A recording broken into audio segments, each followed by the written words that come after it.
ouvindo aí? Tá tudo, se alguém tem que me dizer que está tudo certo. Ah, maravilha.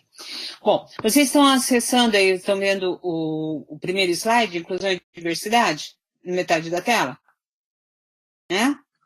Bom, então a nossa discussão nessa disciplina de cidadania e sociedade, que infelizmente já era para ter acontecido, não foi possível, é sobre a questão da cidadania e os diversos aspectos que envolvem a cidadania, né?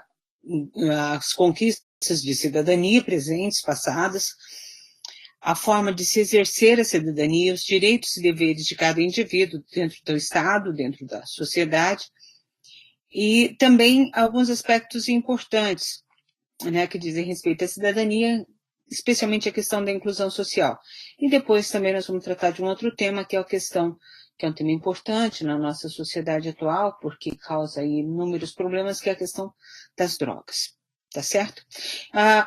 Como a gente já está mais ou menos no final do curso, e me parece que é um curso que teve pouca participação, ele demorou um pouco para engrenar, eu vou pedir para vocês verificarem as dúvidas de vocês e vão enviando, né?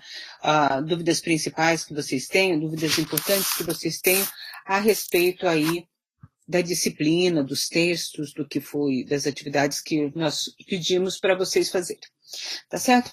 Então, bom, antes da gente falar de diversidade, é preciso tratar de uma outra questão, né, que é a questão da cidadania. Mais importante ainda, como nós estamos em curso que vai se tratar da questão, que são cursos de licenciatura, é tratar da discussão da cidadania na escola. Né? Como é que a gente trata isso? Então, o conceito de cidadania ele é associado à ideia de cidadão. Cidadão é aquele que tem participação na sociedade, participação na produção, o acesso igualitário no atendimento dos serviços sociais básicos, como é o caso da saúde, da educação, da segurança, etc. Cidadão é aquele que, mesmo diferente do ponto de vista cultural, físico, religioso ou de habilidades profissionais, tem participação na produção e em todos os serviços básicos já relacionados. Né? Então, quem seria cidadão? Cidadãos somos todos nós, né? É o conjunto da população de um determinado país. O termo cidadania ele tem origem etimológica no latim civitas, que significa cidade. Né? Tem como pensamento a participação de um indivíduo a uma comunidade politicamente articulada, um país, e que lhe atribui um conjunto de direitos, de obrigações, sob vigência de uma determinada Constituição. Pode-se dizer que a cidadania pressupõe direitos e deveres a serem cumpridos pelos cidadãos, que serão responsáveis pela sua vivência em sociedade. Nos países ocidentais, a cidadania moderna se constituiu por etapas, né? E nós utilizamos o texto como base, um texto de um pensador inglês, o Marshall, T.H. Marshall, que afirma que a cidadania só é plena se for dotada de 3 tipos de direito. Né? Primeiro, a cidadania, para ser plena, tem que ser os cidadãos têm que ser dotados dos direitos civis. Seriam os direitos civis os direitos inerentes à liberdade individual. Liberdade de expressão, liberdade de pensamento, de direito à propriedade, de conclusão de contratos, direito de justiça. Esses direitos foram instituídos a partir do século XIX. É importante colocar aí essa questão das liberdades civis, que elas só ocorrem da maneira como está colocada aqui a partir da sociedade capitalista, onde dá liberdade e igualdade, né? Onde os indivíduos são agora todos iguais perante a lei. Então, que eles podem agora celebrar contratos. Para celebrar contratos é preciso que eles sejam um sujeito de direito e é preciso que eles sejam um sujeito de liberdade. Ele tem liberdade para celebrar contrato. O segundo conjunto de direitos são os direitos políticos, né? Direito de participação no exercício do poder político, como eleito, como eleitor, no conjunto das instituições de autoridade pública constituídas no século XIX. E o terceiro, né, é o conjunto de direitos sociais. Né? São os direitos relativos ao bem-estar econômico e social, desde a segurança até o direito de partilhar do nível de vida, segundo os padrões prevalecentes na sociedade e que são conquistas do século XX.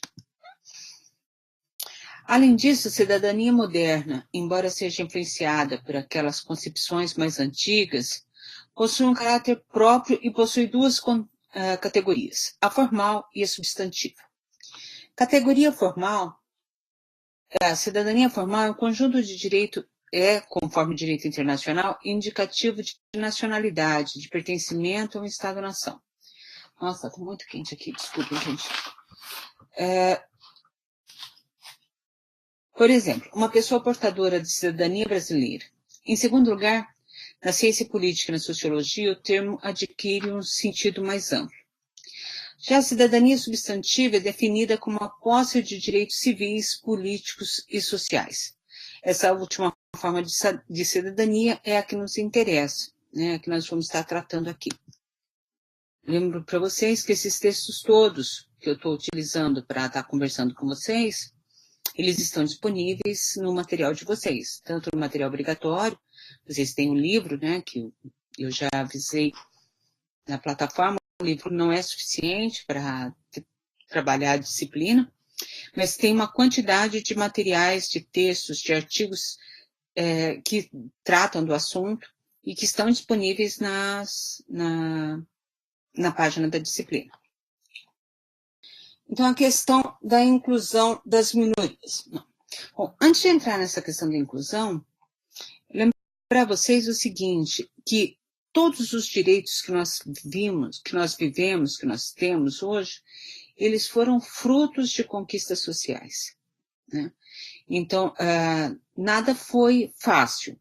São cidadãos, no exercício da sua vida política, civil, que vão conquistando aquilo que eles consideram necessário para prosseguir com sua vida, né, para torná-la melhor, para tornar a sociedade que vive melhor.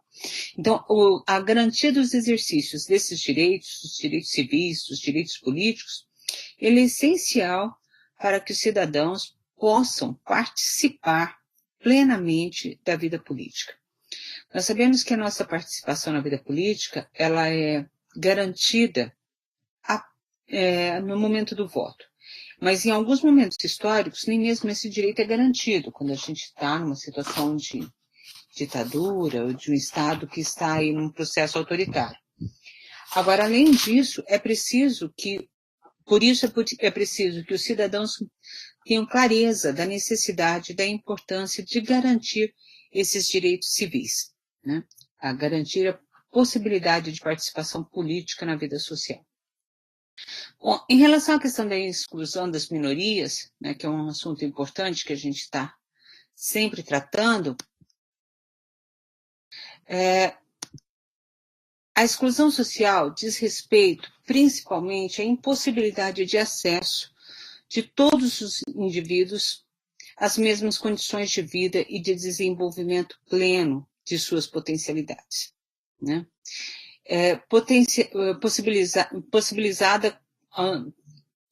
Desculpe, gente, estou meio enrolada aqui. Possibilitadas aos demais e pode ter como raiz uma série de causas, dentre as quais o fator econômico, social, racial, de gênero ou qualquer outro, que pode ser um causador da exclusão social, né? Então, a exclusão diz respeito a tirar ou não permitir que todos os indivíduos que fazem parte, todos os cidadãos que fazem parte de uma determinada comunidade, possam gozar adequadamente dos mesmos direitos. E essa exclusão sempre se dá por conta das diferenças, né, que se manifestam entre os indivíduos da sociedade, né? E é um papel das lutas cidadãs garantir o direito à diferença, né? Garantir que todos possam ser exatamente como são, e apesar de serem como são, terem direito aos mesmos acessos que os demais, né? Então, a diferença ela se revela em vários aspectos, né? Somos todos diferentes, né? Então, temos gêneros diferentes, temos crenças diferentes, temos idades diferentes, temos trabalhos e atividades diferentes, vivemos em locais diferentes da nossa sociedade. Respeitar e dar espaço para essas diferenças se manifestarem é uma atitude democrática, é uma atitude desejável. O grau de desenvolvimento de uma democracia pode ser medido por esse respeito às diferenças entre os indivíduos. Então, entre as diferenças, a primeira que a gente vai tratar aqui é a questão da desigualdade social. Essa desigualdade social, ela é criada, né, ela surge a partir das relações sociais. E, claro, diz respeito à capacidade de acesso aos bens produzidos da sociedade. Na nossa sociedade, uma sociedade de tipo capitalista, ricos têm mais direito ou têm mais acesso aos bens sociais do que pobres, né? Então, tem mais direito à educação, à saúde, à qualidade de vida, à segurança, a usufruir dos bens produzidos pela humanidade. Enquanto aos pobres, esse acesso a esses bens sociais é sempre mais dificultado, né? Então, eles dependem de uma educação e de uma saúde que é dada pelo Estado, que nem sempre, frequentemente, não é adequada. Eles têm pouco acesso a lazer, têm pouco acesso à segurança, têm pouco acesso aos bens, mesmo bens de consumo. Então, a desigualdade social, ela é o primeiro aspecto, né, da diversidade que a gente está tratando, né, da diferença. Então, se de um lado todos temos que buscar a garantia da equidade no direito, né, todos somos iguais em direitos e em deveres em relação ao Estado, mas não podemos tratar todos como iguais. Apesar dos direitos serem garantidos pela Constituição para indivíduos, como tratando todos nós como sendo iguais, nós não somos efetivamente iguais no que diz respeito ao acesso a esses bens sociais. Então, a busca pela equidade é o reconhecimento da diferença dentro da igualdade. Sem equidade não existe democracia. Então, o filósofo Boaventura de Sousa Santos, sociólogo português, ele tem uma frase que é famosa, né, que sempre é repetida quando a gente vai falar de diversidade, né, que temos o direito de reivindicar a igualdade sempre que a diferença nos inferioriza e temos direito de reivindicar a diferença sempre que a igualdade nos descaracteriza. Ou seja, nós temos direitos de sermos quem somos e, apesar de sermos quem somos, temos direitos de ter acesso aos bens produzidos pela humanidade. Acabar com a exclusão social e com a discriminação às minorias significa garantir a todos o respeito aos seus direitos. E a eleição da dignidade da pessoa humana como farol, né, iluminador de todas as relações no seio de uma sociedade plural. Então, nós temos que buscar a principal tarefa da luta cidadã, de acabar com a exclusão e buscar a dignidade de todas as pessoas humanas, né? Os direitos humanos são para seres humanos. Nós lutamos, né, a cidadania é uma luta para a garantia desses direitos, no seio de uma sociedade que é plural, que é diversa. E apesar, né, de termos cultura e de vivermos num ambiente cultural na qual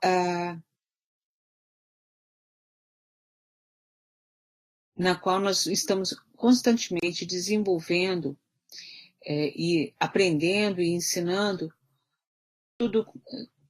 todos os aspectos, né, que dizem respeito às nossas crenças, nossas habilidades, aquilo que nós compartilhamos, né? E garantir que essa nossa cultura, que é produzida constantemente, que engloba normas de conduta, normas de pensamento, que são aprendidas, são partilhadas dentro de uma sociedade, que elas possa ser manifestada, né, por todos, independente de suas condições econômicas ou sociais. Então, nessa discussão de cultura, a primeira questão que aparece aí quando a gente vai tratar da questão da minoria é a questão da etnia. O que é etnia? Né? O que são grupos étnicos? São grupos de indivíduos que apresentam um conjunto de características comuns, né? Como a língua, os costumes e a religião. E esses indivíduos, em geral, eles acabam tendo uma característica própria que deve ser respeitada dentro de um ambiente plural. Né? Não deve ser destruída, não deve ser massacrada, não deve ser marginalizada. A cultura de qualquer povo ela é formada por um conjunto de elementos materiais e não materiais. Né? Entre os elementos materiais estão aí as formas de produção, as formas de trabalhar, de transformar a natureza, a gastronomia, né, seus hábitos alimentares, suas técnicas de construção, seus vestuários, os objetos que lhes são próprios, enfim. E entre os bens não materiais está a língua, a religião, a arte, as crenças, né, e seus hábitos sociais. Essa cultura é o que permite que cada povo, né, vai ter a sua determinada identidade, né, que vai permitir que esses homens e mulheres que fazem parte de um determinado grupo, eles possam se integrar a partir de suas semelhanças e ao mesmo tempo que se distinguem de demais grupos sociais. Essas características são muito diversas, né, que vão permitir essa identidade. Então, os indivíduos que fazem parte de um determinado... quando a gente vai pensar na humanidade, nós podemos observar que a nossa sociedade, tanto em termos de humanidade ou mesmo de Brasil, nós temos diversos grupos com características muito próprias. Né? Então, começa pelas características físicas. Né? Nós, a espécie humana, somos todos a mesma raça, somos todos o mesmo povo, somos todos a mesma espécie, mas ela se distingue pela cor, pelas feições, pela estatura. Né? Assim, nós temos pessoas brancas, pardas, negras, nós temos os indígenas, nós temos povos mais diversos possíveis. Ao mesmo tempo, temos também valores culturais distintos que são compartilhados por pessoas diferentes. Né? Então, a gente observa que no Brasil, a gente pega, se a gente for ver o hábito de vestimenta, a gente vê pessoas que vivem próximo ao litoral, que não tem problema algum em exibir o corpo, andar com biquínis muito pequenos, enquanto outras que vivem no interior têm muita dificuldade em se mostrar aos olhos públicos. Né? Até grupos étnicos na qual é obrigatório esconder as partes do corpo, ou esconder o corpo todo, né? Especialmente no caso das mulheres. Cada grupo étnico, cada grupo cultural tem aí as suas características. Então, esses hábitos, esses valores que são partilhados por um conjunto de pessoas, né, que diz respeito também às suas religiões, que nós temos aí uma diversidade enorme de religião, são vários princípios que vão aí dar identidade a um determinado grupo cultural. Né? E a luta pela cidadania é dizer que essas pessoas, apesar das suas especificidades, esses grupos culturais, eles têm direito a existir e a compartilhar dos bens sociais da sociedade como quaisquer outros. Da mesma maneira que tem o direito de ter respeitado as suas crenças e seus hábitos. Né? Então, pus aí um artigo da Declaração Universal dos Direitos Humanos para vocês, deem uma olhada. Toda pessoa tem direito à liberdade de pensamento, consciência e religião. Este direito inclui a liberdade de mudar de religião ou crença e a liberdade de manifestar essa religião ou crença, pelo ensino, pela prática, pelo culto, pela observância isolada, ou coletivamente, ou em público, ou em particular. Né? Apesar disso estar na Declaração Universal dos Direitos do Homem e fazer parte da nossa Constituição, a gente vê que esse problema, por exemplo, da intolerância religiosa, ela se manifesta na nossa e na maior parte das sociedades frequentemente. Ainda não aprendemos a respeitar adequadamente as religiões alheias. Né? Isso é explicado. A maioria das pessoas, somos todos um pouco etnocêntricos, a gente considera que a nossa religião é a melhor, a mais correta, mas isso não invalida, né, as crenças alheias. E nós presenciamos frequentemente uma grande quantidade de intolerância com outras religiões, especialmente as de matriz africana, né? Aqui no sul do país isso é muito perceptível, como religiões de matriz africana, como a Umbanda e o Candomblé, são vistas de maneira muito mais negativas do que as religiões cristãs, né? É preciso lembrar que, apesar de ser outra origem religiosa, outro modelo religioso, tem tanta importância e tanta fundamentação para os seus praticantes como quaisquer outros. Então, veja, quanto mais a gente vai se conscientizando a respeito da realidade que a gente vive, quanto mais a gente se observa a realidade que a gente vive, mais a gente vai penetrando na essência da vida social e vai sendo obrigado, né, ou até por uma necessidade ideológica, de compreender como é que é o mundo em que vivemos e como devemos tratar uns aos outros, né? Então a gente começa a perceber essa diferença, as diferenças que fazem parte da nossa condição enquanto seres humanos, e ao mesmo tempo que a gente percebe essas diferenças, a gente precisa começar a compreender como é que nós lidamos com essas diferenças, né? Então a gente começa com a questão econômica, a questão da religião. Agora eu vou falar um pouquinho, bem rapidamente, sobre a questão de gênero, né? Sexo é a sua herança biológica, né? Então, como está lá no texto, as pessoas são dois sexos, masculino ou feminino. E nós temos um hábito de atribuir sexo às coisas. No Brasil isso é muito interessante. A gente atribui, as nossas palavras são masculinas e femininas. Nem todos os idiomas colocam as palavras como masculino e feminino, né? Mas nós colocamos, né, masculino e feminino em praticamente todas as coisas. O caderno, a garrafa, né, a gente atribui um gênero a todas as coisas. E ao atribuir um gênero a todas as coisas, a gente acaba esquecendo a enormidade do que é esse erro, né? É como se a gente colocasse sobre todas as coisas que existem, a gente atribui um gênero, atribui uma ideia também, nós fazemos um certo julgamento de certo, errado, melhor ou pior.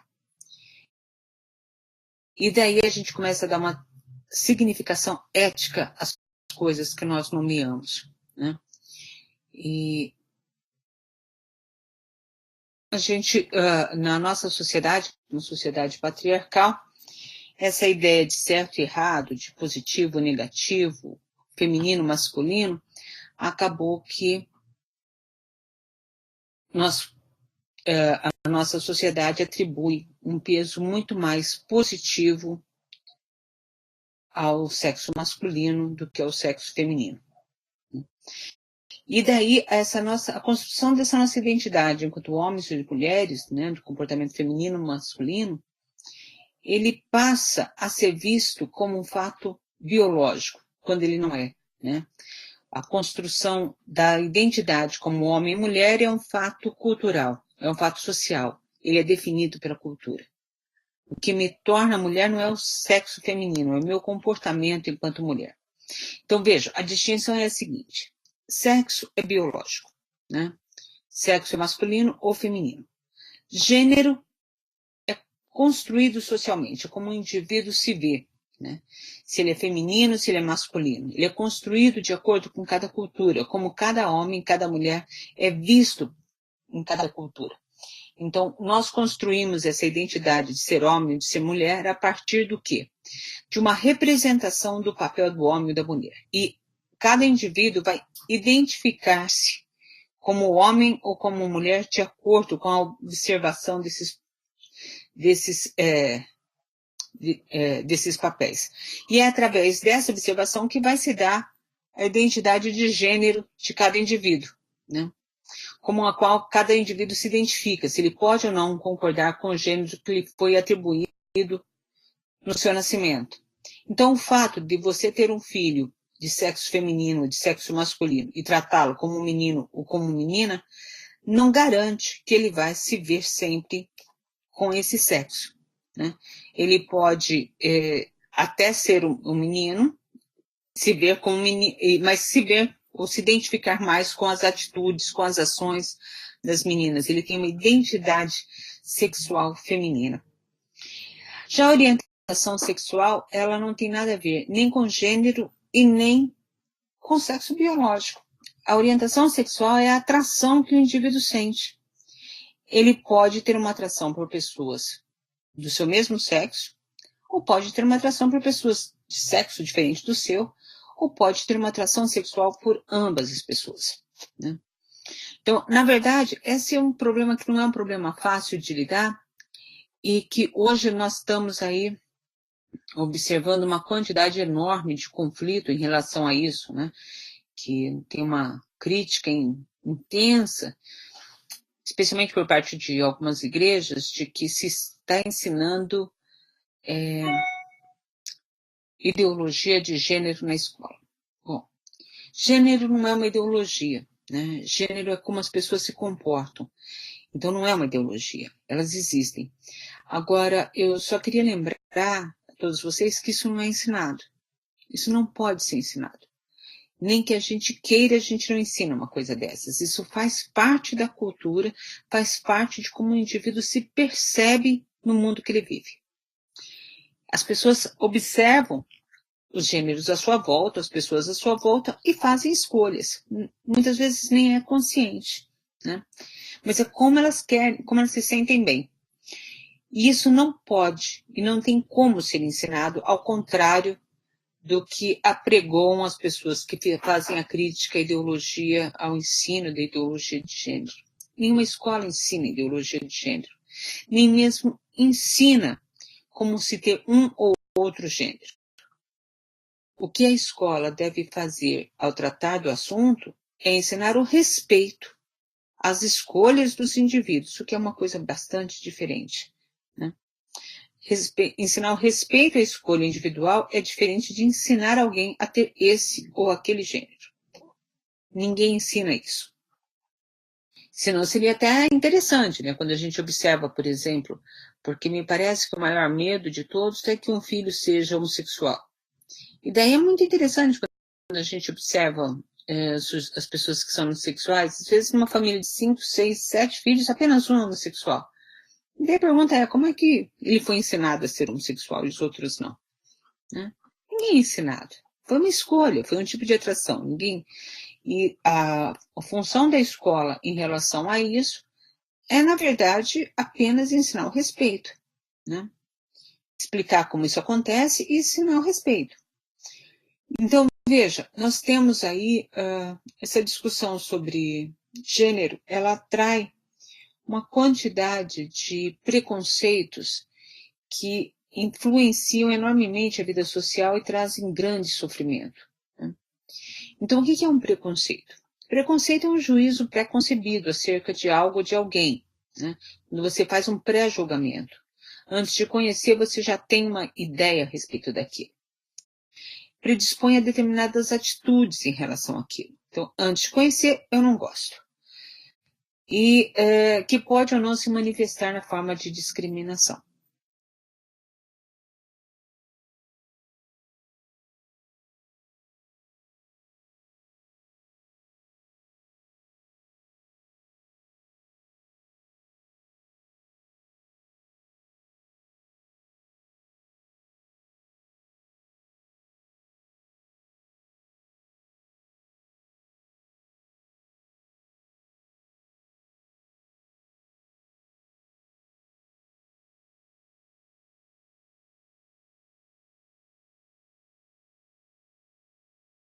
Vocês estão me ouvindo?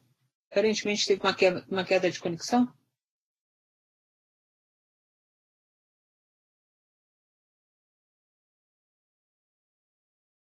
Sérgio, você não pode trabalhar em outro lugar, não? Saco fazer as coisas com você aí do lado. Ah, vai vir em outro canto, pô. Eu não posso, né, Sérgio? Estão me ouvindo agora, gente? Beleza. Ah, maravilha. Bom, então a discriminação, ela é um comportamento de fundo preconceituoso, né, com relação a algo ou alguém. E daí nós temos diversos tipos de discriminação que eu vou discriminar aí a seguir para vocês, assim, que são dos mais suaves aos mais horríveis, né? Primeiro a gente tem a homofobia, que é o medo ou ódio em relação às lésbicas, aos gays, aos bissexuais e aos travestis, transexuais, intersexuais, que é fundamentada na percepção de que alguém vivencia uma orientação sexual não correta, né? Então, homofobia é a ideia de achar que a escolha sexual do outro está errada. Isso é uma forma de preconceito. A transfobia é o preconceito, a discriminação em função da identidade de gênero de pessoas transexuais ou travestis. E o estereótipo, né, é uma imagem fixa ou preconcebida acerca de algo ou de alguém, né? As pessoas que sofrem por terem preconceito com os demais, que sofrem desse mal de ser preconceituosas, elas olham para o sujeito e daí já criam uma imagem estereotipada daquele sujeito, como se ele fosse errado, né, de alguma maneira. Então, aí nós temos uma lista das situações mais homofóbicas até as menos homofóbicas. A situação mais homofóbica de todas é a que a gente chama de nazista, que é a que mata o outro por ser diferente, né? Então, o outro é diferente, eu tenho que matar ele. Então, ainda existe no mundo países onde há pena de morte para homossexuais, né? Se o sujeito manifestar interesse sexual em pessoas do seu mesmo sexo, ele pode ser condenado à morte. Depois vem os fanáticos, né, que criminalizam, que acham que aquilo que o outro está fazendo é errado e que deve ser criminalizado.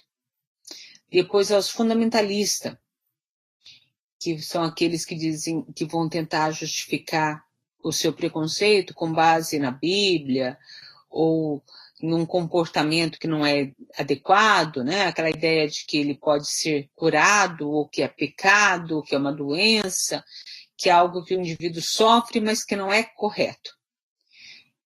E depois nós temos os preconceituosos, né? Que são pessoas que têm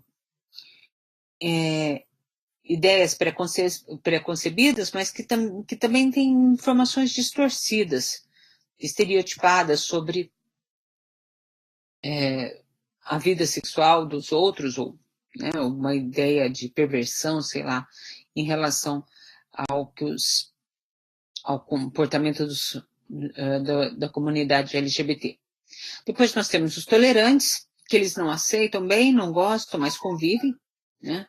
Nem tudo, mas provavelmente prefeririam não ter que conviver. Em seguida, as pessoas que respeitam, né? Que não chega a aceitar totalmente, mas respeito os homossexuais, os transexuais. E depois nós temos os seres humanos que são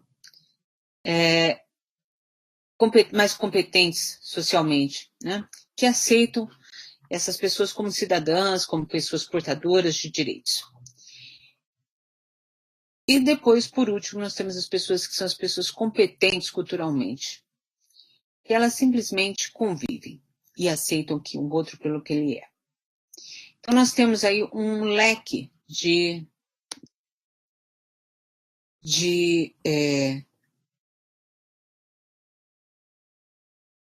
tipos de preconceitos diferentes em relação aos homossexuais, né, ou a esses grupos minoritários.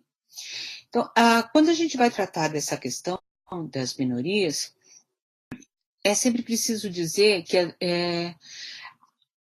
é preciso viver em sociedade para se viver bem em sociedade é preciso que a gente tenha uma grande tolerância uns em relação aos outros, né?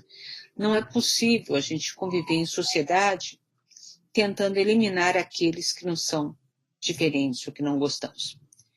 Então, a tolerância, ela sempre foi vista como uma virtude, mas a tolerância ela tem que ser bem compreendida, né? Porque senão ela é um desserviço à vida social. Tem um paradoxo em relação à tolerância, né? Que foi colocado pelo Karl Popper. Eu não posso ser tolerante com intolerante, porque senão esse intolerante acaba com a própria possibilidade de tolerância. Então, a humanidade na modernidade ocidental, ela é formada, né, quando a gente vai pensar na nossa sociedade, ela é formada a partir de um determinado paradigma cultural. Que paradigma cultural é esse? Então, vou voltar lá às nossas primeiras discussões sobre cidadania, na nossa disciplina. Quem é o cidadão na nossa sociedade? Ele é preferencialmente o homem, sexo masculino, branco, adulto, de origem ocidental, do europeu ocidental, cristão, culto, racional e materialmente desenvolvido. De quem que nós estamos falando, gente? Né? E é muito engraçado, porque quando a gente vai falar de minorias, muitas pessoas perguntam assim, mas como é que a gente pode falar que as mulheres são minorias quando elas são metade da população? Minoria não diz respeito a uma quantidade apenas de pessoas. Negros também são metade da população no Brasil e são tratados como minorias. Estamos falando de minorias de pessoas, quantidade de minoria diz respeito ao acesso que essas pessoas têm aos bens sociais, né? Então, esse cidadão que não é a minoria, o homem branco, adulto, europeu, ele está em contraste com quem? Com a mulher, com o homossexual, com o negro, com o índio, com a criança, com o migrante, com outras religiões que não são cristãs, com os incultos, com os pobres. Ou seja, numericamente, esse homem branco, ele é minoria, ele é a menor porcentagem da população. Mas essa porcentagem pequena da população é a que detém a maior parte do controle da vida social, dos bens culturais, né? Então, agora, por que isso acontece, né? Por que isso ocorreu na nossa vida social? Bom, como eu estava falando logo no início, como a gente já viu ao longo dos textos, a construção do machismo e essa ideia de diminuir a mulher em relação ao homem, ela ocorre principalmente porque fomos formados, né? O Brasil foi colonizado por países europeus, e esses países europeus sempre tiveram aí um eurocentrismo muito intenso, que via nas demais culturas, ou seja, nos povos colonizados, né, nos povos não europeus, africanos e americanos, e povos americanos das Américas, principalmente, como subculturas ou estágios inferiores, e que deviam, portanto, seguir esse modelo cultural. Então, para o europeu, tornar os outros povos, submeter os outros povos à cultura europeia, era, na verdade, uma forma de ajudá-los, né, a evoluir, porque eles eram atrasados. Então, esse paradigma, né, do eurocentrismo, ele se propagou pelo resto do mundo, né? Especialmente para as Américas, para a África, para as colônias dos europeus. E em termos ideológicos, foi criada aí uma tradição racionalista, que foi alicerçada na ética da identidade. Essa europeização cultural mundial teve uma grande consequência na sociedade capitalista, que é o que explica, né, por que a história oficial ela se identifica com a história da civilização ocidental, com a história da Europa, e não com a história do resto do mundo, né? Sabemos pouquíssimos da Ásia, de outros locais, sabemos mais sobre a Europa mesmo.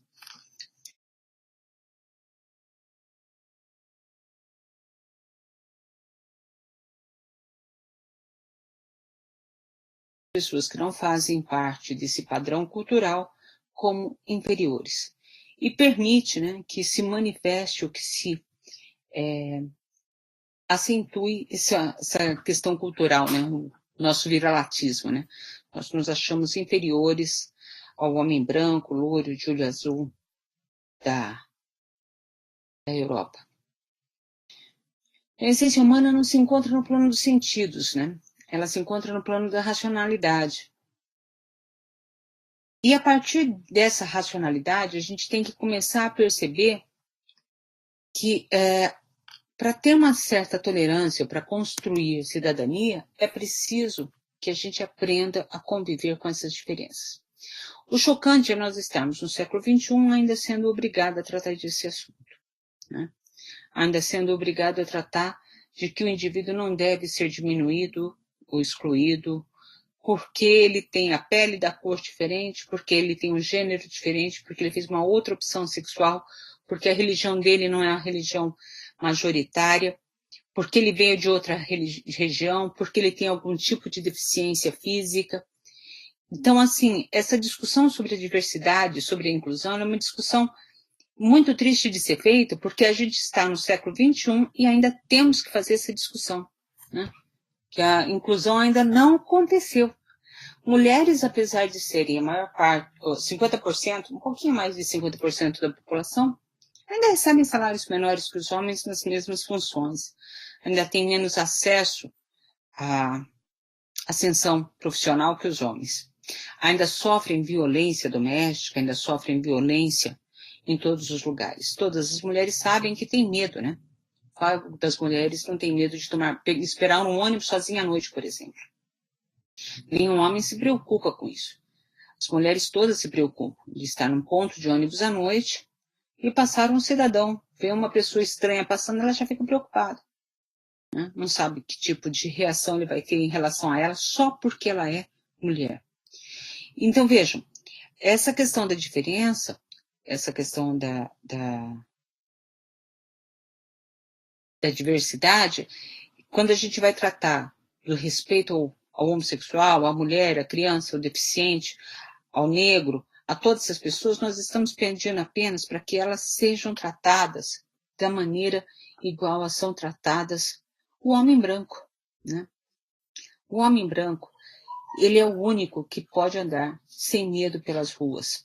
Quer dizer, claro, tem medo de violência, mas até aí todos têm. Mas se a polícia tiver que parar alguém para perguntar, para procurar bandido, ela para primeiro o negro, para primeiro o esfarrapado, para primeiro o pobre, para primeiro, quer dizer, o índio. São sempre essas pessoas as que são as primeiras vítimas da violência policial. E são também as que enchem as nossas prisões. Então, veja, a tolerância e o respeito pelo outro não é para ser uma qualidade individual, não é para ser porque somos boas pessoas e gostamos uns dos outros, né? É porque nós devemos ter consciência de que nós somos, cada um de nós, diferente. E que cada um de nós tem que aprender a conviver com as diferenças uns dos outros. Esse consenso imediato em relação à tolerância, ela não vai passar nunca, não vai acontecer nunca, mas nós temos que promover esse consenso. A partir não da consciência da nossa igualdade enquanto seres humanos. Claro, isso é evidente. Mas de que cada um de nós tem as suas particularidades, né? Então, a gente coloca ênfase na diversidade. Como é que a gente pode se relacionar com o outro? Como é que é possível o diálogo? O diálogo não deve ser um diálogo apenas da aceitação. Deve ser um diálogo da busca da compreensão, né? Esse diálogo deve emergir sempre da tensão entre identidade e diversidade e passar pelo debate sobre as desigualdades. Isso coloca a necessidade da gente dar um valor muito importante na ética, na educação, né? Então, a tolerância ela deve emergir numa sociedade democrática, entendida como aquela que tem como valor supremo o respeito aos direitos individuais da pessoa humana nas esferas política, social, econômica e cultural. Não é possível haver tolerância entre indivíduos e grupos sociais marcados pela desigualdade, fruto de relações de dominação. A tolerância não é uma aceitação pacífica, né, das diferenças, mas é uma ação positiva, solidária da superação das desigualdades. Ela deve ser conquistada através do diálogo, né, com os outros, estimulado pela educação e garantido por atitudes concretas na transformação das desigualdades sociais. Bom, minha gente, a primeira parte do que eu tinha para falar para vocês era brevemente isso, né, que é mais ou menos retomar aí algumas coisas que a gente tinha falado.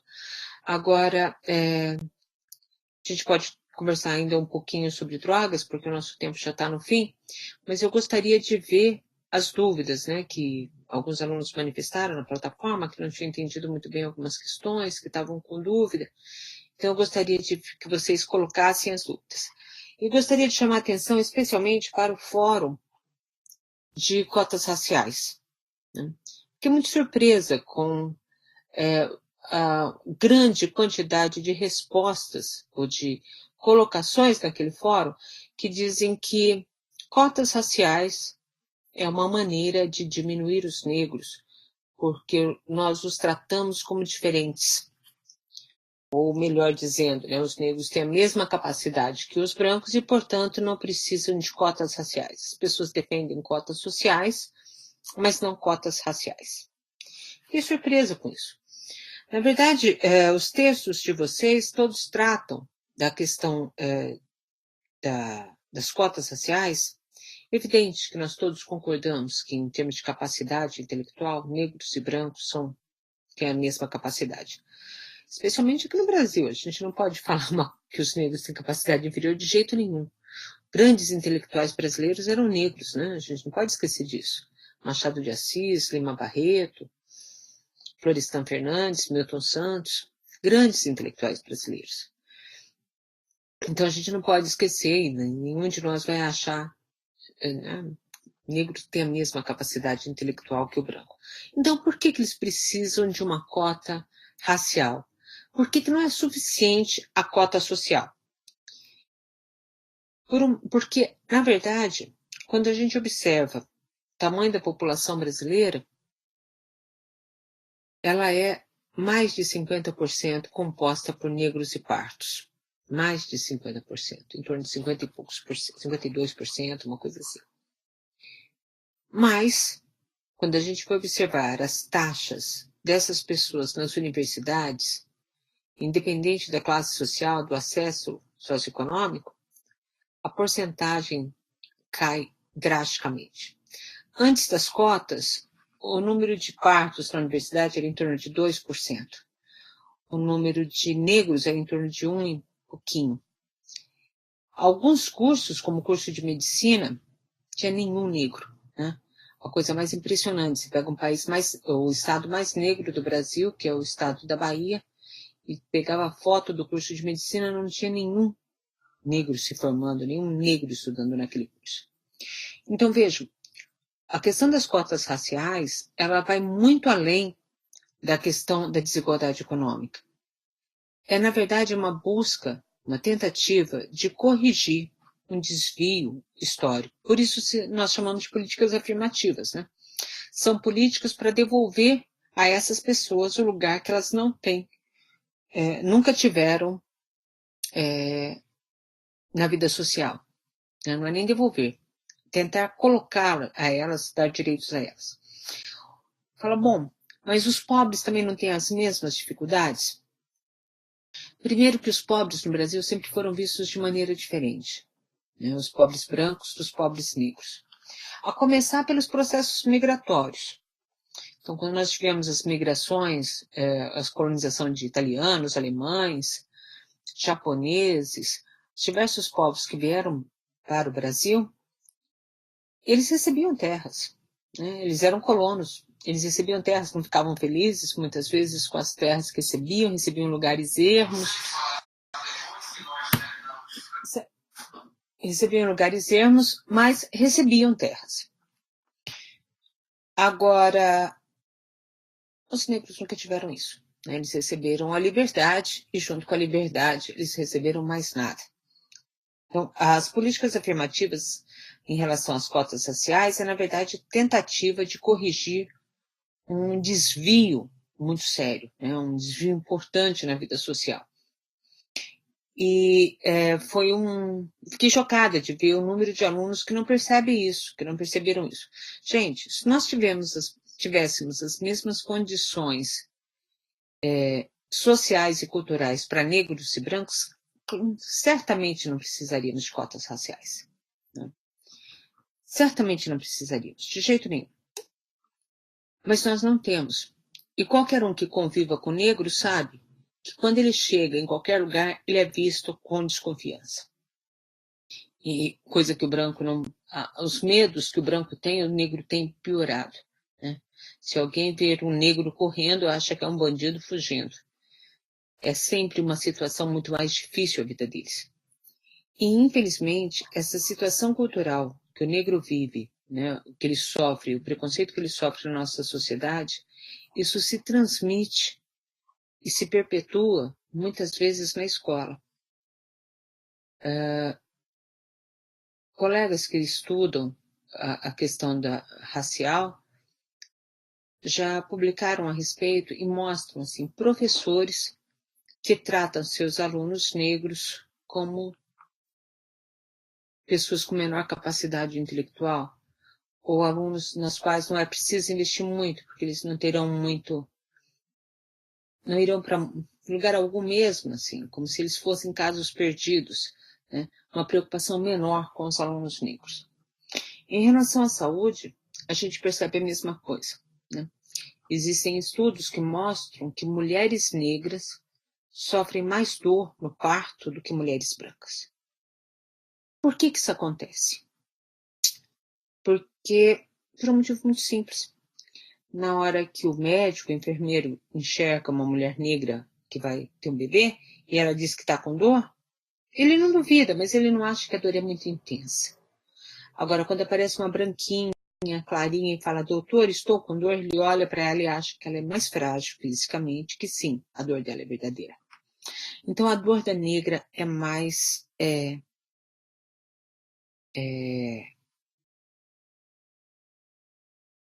tem menor preocupação por parte desses profissionais do que a dor da branca. Gente, isso se repete em praticamente todos os âmbitos sociais, né? Se repete o tempo todo. E, portanto, essa questão racial, ela vai muito além de uma questão econômica. Ela vai muito além. Por isso, precisamos de políticas afirmativas. Eu gostaria que todos vocês refletissem um pouco mais sobre isso, né? Sobre a necessidade dessas políticas afirmativas para os negros. Da mesma maneira, em relação aos homossexuais, transexuais, especialmente os transexuais, eles são expulsos da escola. Então, todo mundo pensa em transexual como prostituto, né, como uma atividade de prostituição. E, em grande medida, é verdade, eles se prostituem, porque eles são expulsos. Eles, ainda meninos, são expulsos de casa e da escola, e não sobra mais nada a não ser a prostituição. Eles não se qualificam profissionalmente, eles não são aceitos na sociedade, eles têm dificuldade de arrumar trabalho e acabam se tornando, né, pares sociais. Sofrem todos os tipos de agressão possíveis.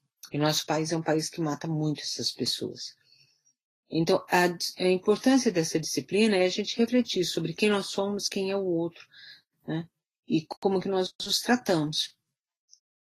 E pensar em como criar mecanismos ou estratégia de não repetir, de não reproduzir esse estado de intolerância na nossa escola, na nossa sala de aula, né?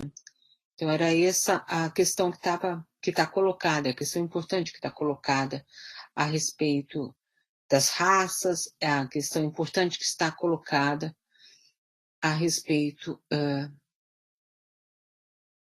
dos homossexuais e dos gays. Em relação aos deficientes também, né? É preciso criar políticas de inclusão social. E elas até existem. O problema é a forma como elas acontecem, que é impossível, né? Qualquer pessoa que conviva com deficientes sabe da dificuldade que é andar na rua com eles, né?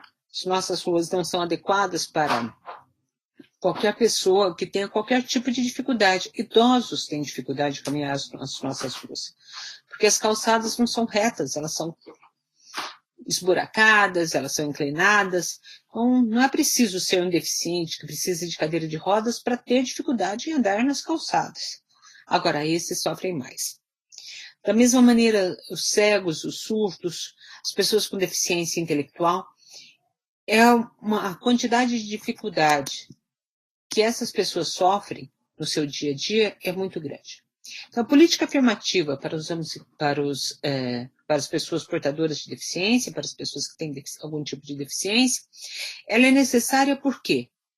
Porque essas pessoas precisam de apoio para poder ter uma vida digna, né? Uma das questões que eu coloco no texto, que eu peço para vocês pensarem, que é a questão sobre...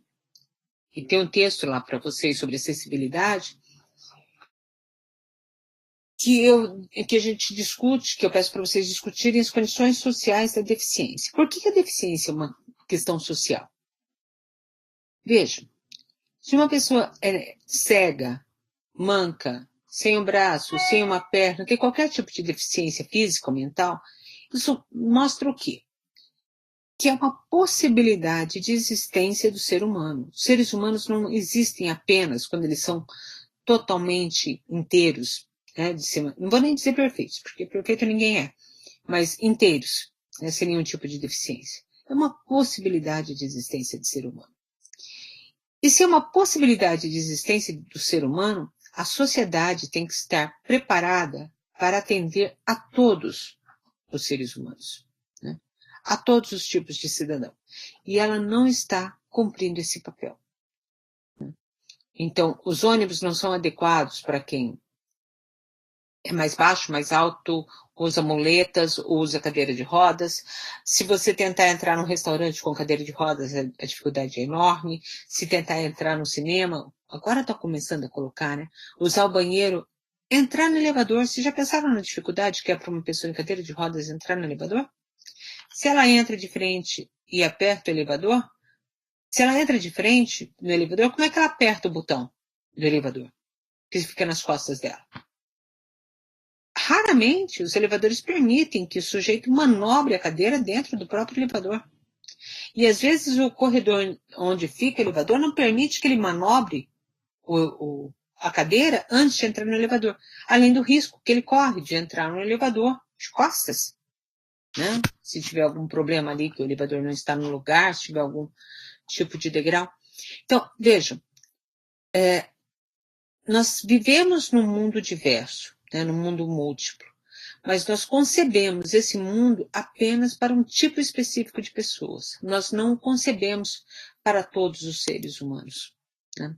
Então, a questão que eu coloco lá sobre acessibilidade é para refletir sobre isso, né? Como é que essas pessoas podem conviver? E essas pessoas não é o outro, gente. Essas pessoas são cada um de nós, né? O que eu fico chocada é sempre das pessoas não perceberem o tanto que somos frágeis enquanto seres vivos e o quanto cada um de nós pode se tornar, a qualquer momento, um deficiente, né? Pode sofrer um acidente, perder um braço, uma perna, ficar com mobilidade reduzida, ter algum tipo de deficiência visual, auditiva, e nós não preparamos o mundo para nós mesmos, né? Então, essa discussão sobre acessibilidade, ela não é uma discussão, não é uma discussão pequena, é uma discussão importante, porque é muito difícil para qualquer um que não siga um determinado padrão de comportamento viver na nossa sociedade. Ele sofre muitas dificuldades, né, para atravessar uma rua, para fazer uma compra, para fazer qualquer coisa. Tá certo? Então, era mais ou menos isso que eu tinha para conversar com vocês hoje. Eu não sei se vocês têm dúvidas. Me parece que o número de participantes que nós temos não é muito grande. Tá certo? Mas aqueles que têm algum tipo de dúvida, que querem colocar aí a sua questão, por favor, podem colocar. Senão, vocês podem também me mandar e-mail diretamente, né? Mensagem, é só clicar no meu nome lá nos participantes, eu recebo a mensagem diretamente. Se vocês quiserem, podem mandar mensagem pelo fórum, podem mandar mensagem diretamente para mim. E é claro, seus tutores estão aí disponíveis para atender vocês nas disciplinas. Era isso que eu tinha para conversar com vocês hoje, gente. Eu vou deixar esse slide disponível e eu vou pôr mais 2 slides disponível para vocês, porque não daria tempo da gente tratar de tudo, mas tem um outro slide que é bem grande sobre acessibilidade e um outro sobre drogas, né, para a gente estar pensando. Tá certo? Se vocês tiverem alguma dúvida, por favor, entrem em contato. De qualquer maneira, eu estou à disposição de vocês. Tá certo? Posso encerrar? Alguém tem alguma pergunta para fazer? Então tá certo, minha gente. Obrigada. Eu vou pedir pro Guilherme encerrar a nossa web.